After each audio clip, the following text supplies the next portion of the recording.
Hello foodies, this is Faisal from and cook. আশা করছি আপনারা সবাই অনেক বেশি ভালো আছেন। শীত কিন্তু প্রায় চলে এসেছে, আর বাজারেও কিন্তু এখন নতুন নানা ধরনের শীতের সবজি পাওয়া যাচ্ছে। আর সেই সব শীতের সবজিগুলো দিয়েই আজকে আমি আপনাদেরকে একটা স্পেশাল রেসিপি রান্না করে দেখাবো। আপনাদের জন্য আমার আজকের রেসিপি হচ্ছে শীতের সবজি দিয়ে পাতলা খিচুড়ি বা নরম খিচুড়ি। আর শীতের সকালে কিংবা রাতে এই খিচুড়িটা খেতে কিন্তু একদমই অস্থির লাগে। আজকের এই খিচুড়িটা রান্নার জন্য আমি এখানে 5 থেকে 6 ধরনের সবজি ব্যবহার করব। আর এক একটা সবজিকে এক একভাবে ভিন্ন ভিন্ন সময়ে আমি আস্তে আস্তে রান্নায় অ্যাড করব। সো আর কথা না বাড়িয়ে let's go to my kitchen and cook. সবার প্রথমে আমি এখানে নিয়ে নিয়েছি ফুলকপি। আর ফুলকপিটাকে আমি এখানে এভাবে একটু মিডিয়াম সাইজের টুকরা করে কেটে নিয়েছি। আপনারা আপনাদের পছন্দ মতো ফুলকপিটাকে কেটে নিতে পারেন। ফুলকপির ভেতরে কিন্তু অনেক সময় পোকা থাকতে পারে, সো রান্নায় দেওয়ার আগে ফুলকপিটাকে কিন্তু ভালো করে পরিষ্কার করে নেওয়া প্রয়োজন। আর সেজন্য একটা বোলে আমি সামান্য কিছুটা পানি নিয়ে নিয়েছি। পানিতে সামান্য কিছুটা লবণ দিয়ে দিচ্ছি।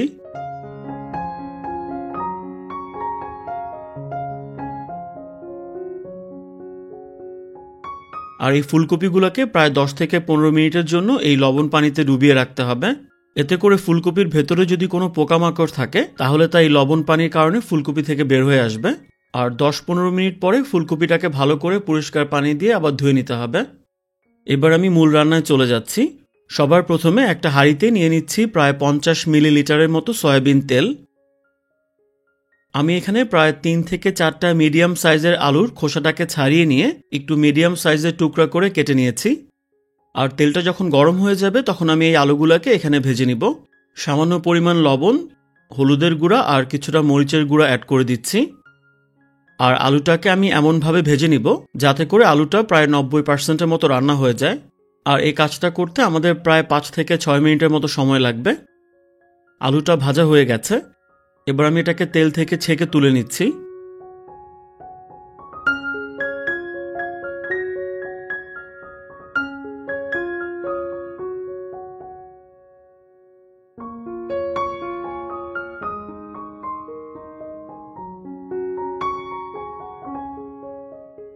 লবণ পানি থেকে তুলে নিয়ে এবার আমি ফুলকপিটাকেও ভেজে নিব।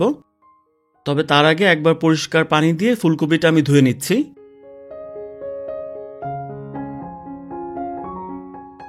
আর একইভাবে সামান্য হলুদের গুঁড়া, কিছুটা মরিচের গুঁড়া আর সামান্য লবণ দিয়ে আমি এটাকে ভাজবো।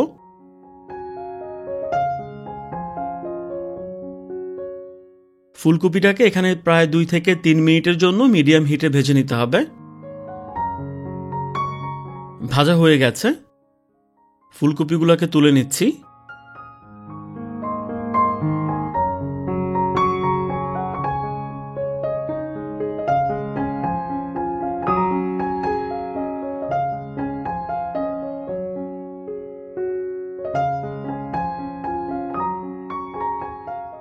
এবার এই সেম তেলে আমি দিয়ে দিচ্ছি 3টা শুকনো মরিচ, সাথে দিয়ে দিচ্ছি 1.5 ইঞ্চি সাইজের 2 টুকরা দারচিনি, 2টা তেজপাতা মাঝ বরাবর ছিঁড়ে অ্যাড করে দিচ্ছি। সাথে ছোট এলাচ দিয়ে দিচ্ছি 5-6টার মতো, লং দিয়ে দিচ্ছি 4টা। এবার এই সব গোটা মশলাগুলোকে আমি তেলে সামান্য ভেজে নিব। মশলাগুলোকে কিছুক্ষণ ভেজে নেওয়ার পরে এবার আমি এখানে দিয়ে দিচ্ছি 2টা মিডিয়াম সাইজের পেঁয়াজ কুচি। পেঁয়াজটাকেও আমি সামান্য ভেজে নিচ্ছি। কিছুক্ষণ ভাজার পরে পেঁয়াজটা যখন সামান্য নরম হয়ে আসবে তখন আমি এখানে আরও কিছু মশলা অ্যাড করব।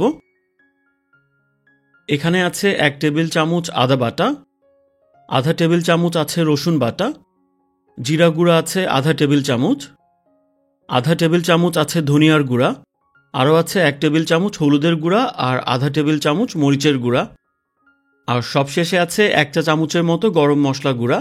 আমি বাজার থেকে কেনা রেডিমেড গরম মশলাটা এখানে ব্যবহার করছি। এবার মশলাগুলোকে আমি এখানে অ্যাড করে দিচ্ছি।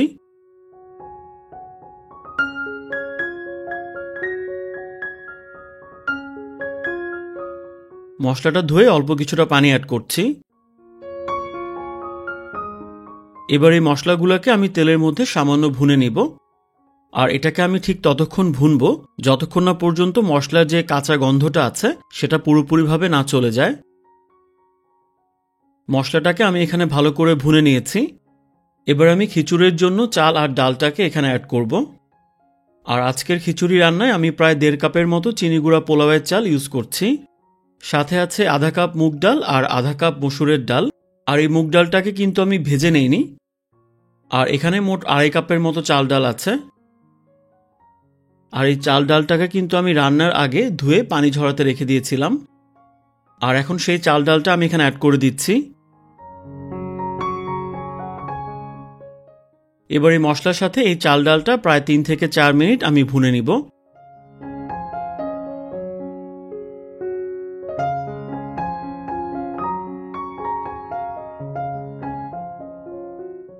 এটা যখন ভুনা হয়ে যাবে তখন আমি এখানে পানি অ্যাড করে দিচ্ছি। আমি যেহেতু আজকে পাতলা খিচুড়ি রান্না করব, তাই এখানে পানির পরিমাণটা কিন্তু রেগুলার সময়ের থেকে একটু বেশি দিতে হবে। আর আমি এখানে প্রায় 7 থেকে 8 কাপের মতো পানি অ্যাড করেছি। আর আমি এখানে নর্মাল তাপমাত্রায় পানিটাকেই দিয়েছি। দিয়ে দিচ্ছি স্বাদ মতো লবণ। যেহেতু এটা পাতলা খিচুড়ি হবে তাই লবণের পরিমাণ এখানে কিছুটা বেশি লাগবে। লবণটাকে ভালো করে মিশিয়ে নিচ্ছি। আর আপনারা আপনাদের স্বাদ মতো এখানে লবণটাকে অ্যাড করবেন। তবে শুরুতেই বেশি লবণ না দিয়ে আপনারা কিছুটা কম পরিমাণ লবণ এখানে অ্যাড করবেন। আর রান্নার শেষের দিকে যদি প্রয়োজন হয় তখন চাইলে আপনারা আবারও লবণ অ্যাড করতে পারবেন। এবার আমি এখানে একটা সবজি অ্যাড করব। দিয়ে দিচ্ছি মিষ্টি কুমড়া। মিষ্টি কুমড়াটা কিন্তু আমি এখানে একটু বড় বড় কিউব সাইজ করে কেটেছি। আর রান্নার সময় কিন্তু মিষ্টি কুমড়াটা একটু গলে গলে যাবে, তাই মিষ্টি কুমড়াটাকে একটু বড় সাইজ করে কাটবেন। এবার আমি সবকিছুকে শেষবারের মতো নেড়েচেড়ে একটা ঢাকনা দিয়ে ঢেকে দিচ্ছি। এবার এই ঢাকনা দেওয়া অবস্থায় চুলার মিডিয়াম আঁচে এই চাল আর ডালটা আমি পুরোপুরিভাবে সিদ্ধ না হওয়া পর্যন্ত রান্না করব। আর যেহেতু এখানে ডাল আছে আর ডালটা কিন্তু নর্মালি পাতিলের তলায় লেগে যাওয়ার একটা চান্স থাকে, সো কিছুক্ষণ পরপর ঢাকনা তুলে আপনারা খিচুড়িটাকে সামান্য নেড়েচেড়ে দিবেন। খেয়াল রাখবেন এটা যেন পাতিলের তলায় লেগে পুড়ে না যায়।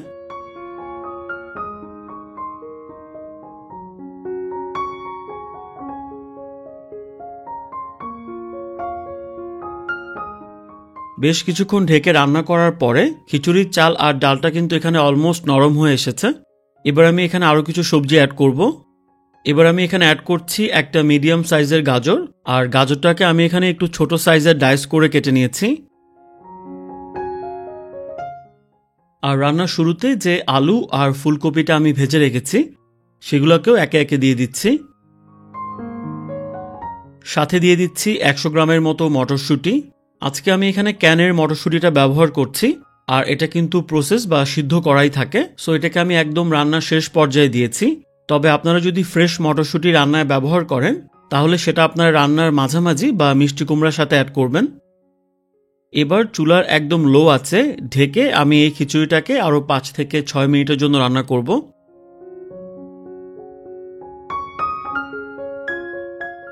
খিচুড়িটা কিন্তু আমার অলমোস্ট রান্না হয়ে গেছে।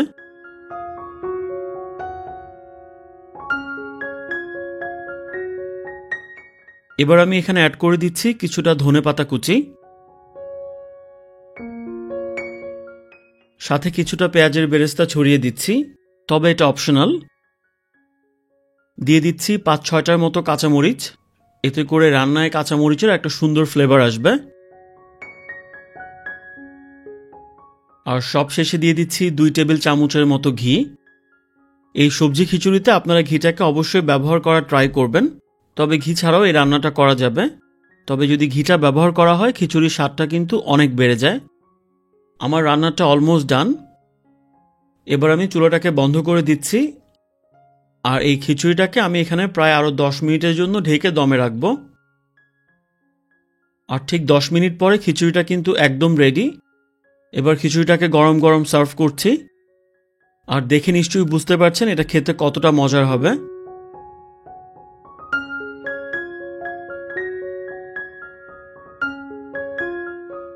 আমি এটাকে জাস্ট সিম্পল একটা ডিম ভাজি দিয়ে সার্ভ করেছি। আপনারা চাইলে বেগুন ভাজা, যে কোনো ধরনের ভর্তা বা মাংস দিয়েও এটাকে সার্ভ করতে পারেন। তবে শীতে কিন্তু খিচুড়িটা এমনি এমনিই খেতে ভালো লাগে। আপনারা অবশ্যই শীতে এই রেসিপিটা একবারের জন্য হলেও ট্রাই করবেন। আমার বিশ্বাস এই রেসিপিটা যদি আপনারা একবারের জন্য হলেও ট্রাই করেন, শীতে কিন্তু আপনারা আরও অনেকবার এটা রান্না করবেন, কারণ এর টেস্টটাই অসাধারণ। সো গাইস, ভিডিওটা যদি ভালো লাগে অবশ্যই লাইক করবেন, আর রেসিপিটা আপনাদের কেমন লেগেছে তা অবশ্যই আমাকে কমেন্টে জানাবেন। আর এখনও যারা চ্যানেলটাকে সাবস্ক্রাইব করেননি, প্লিজ সাবস্ক্রাইব করবেন। সবাই অনেক বেশি ভালো থাকবেন। Take care. আপনাদের সবার কাছে আমার একটা রিকোয়েস্ট থাকবে, দয়া করে আপনারা কেউ খাবার অপচয় বা নষ্ট করবেন না। Food is life, please don't waste food.